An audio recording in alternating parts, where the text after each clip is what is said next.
మీ పాప 8-10 ఇయర్స్ మధ్యలో ఉందా? సో, ఈ వీడియో మీకోసం. Hello everyone. I'm doctor Shruti Reddy, me gynaecologist. ఇంతకుముందు 12-13 ఇయర్స్ మధ్యలో పిల్లలు మెచ్యూర్ అయ్యేవాళ్ళు.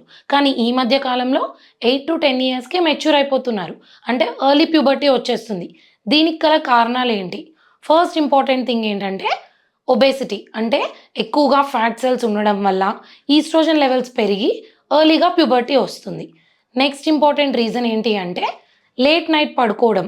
లేట్ నైట్ స్క్రీన్ టైమ్ ఎక్కువగా చూడడం వల్ల మెలటోనిన్ అనే హార్మోన్ తగ్గిపోయి ఎర్లీ ప్యూబర్టీ ఛాన్సెస్ ఎక్కువగా ఉంటున్నాయి. అండ్ థర్డ్ ఇంపార్టెంట్ కాజ్ ఏంటంటే ఎండోక్రైన్ డిస్రప్టర్స్ అంటారు. అంటే మనం రెగ్యులర్‌గా యూజ్ చేసే ప్లాస్టిక్స్ వల్ల, టాక్సిన్స్, కెమికల్స్, పొల్యూటెంట్స్ వీటి వల్ల ఎర్లీ ప్యూబర్టీ రావడం. ఫోర్త్ ఇంపార్టెంట్ కాజ్ ఏంటంటే జెనెటిక్స్. అంటే జెనెటికల్‌గానే వాళ్ళకి ఎర్లీగా ప్యూబర్టీ వస్తుంది. అండ్ లాస్ట్ ఇంపార్టెంట్ కాజ్ ఏంటంటే stress. So, parents be cautious. మీ పిల్లలు జంక్ ఫుడ్ ఎక్కువగా తింటున్నట్లయితే అవాయిడ్ చేయండి. ఫ్రెష్ ఫ్రూట్స్, వెజిటబుల్స్ ఇవ్వండి. అండ్ లేట్ నైట్ స్క్రీన్ టైమ్‌ని తగ్గించండి. మినిమమ్ 8-10 అవర్స్ స్లీప్ ఉండేలా చూసుకోండి.